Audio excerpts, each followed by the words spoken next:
Kas čia dabar laukia 10 laipsnių. Minus, žmogus eina maudytis.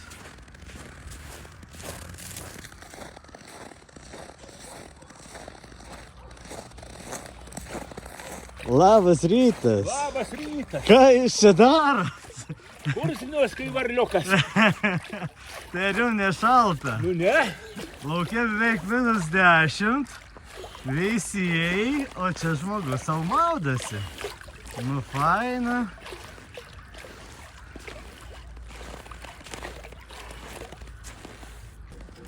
Limpa nagai. Vėsoko gal šiandien? Ne, nieko. Nieko? Tai kaip jūs čia sumastėt maudytis? Kiek laiko jūs čia maudotės? Nu virš 50 žiemų. Virš 50 žiemų. Oho, galvau, kelis kartus dar čia tik tai. O tai gal jūs prisistatyt galėtumėt? Alvydas Burneika. O, veisėjėtis. Veisėjėtis. Nu, vienu žodžiu, gal šitas ir išgelbėjo mane nuo Černobylio pražūties. Be puspenkto mėnesio prabuvau Černobylin ir vis tiek grįžęs nemečiau maudytis ir prieš tai maudiausi. O, kaip įdomu. Ir labai žiauriai sveikata buvo suluošyta, bet čia labai padėjo man šitas dalykas. Ir dar plus badaudavau po 24 paras tik ant vandenio. Oho. Destiliuota po 21, po 22. Va taip. Ir protarpinį badavimą darau ir visą laiką nemečiau šito Kaip įdomu. Tai... Ir pakeitęs visiškai mitybą. Aha. Mėsos jokios, jei žuvies, kova, tai biski.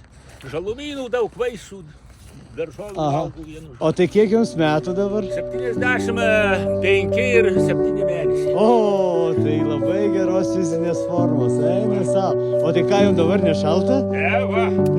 Net nepašiaušė jo oda, va. Eina savo, nu šaunuolis. Tai jau reiks pas jūs konsultacijos apie mitybą, apie sveiką gyvenimo būdą. Nu, faina, tikrai. 15 metų po Černobylio parėjai žiauriai sirgau, bet paskui pradėjai gerėti, biski ir badavimas tik išgelbėjo mane. Pagrindė ir mitybos pakeitimas. O kurie mano likimo draugai manęs neklausė, tai po 30 metų ir viršiau nei vieno nėra, kur su manim kartu buvo. 25 metai, 20 metų atgal jau nėra jau seniai. Oho. O aš vienas išlikau.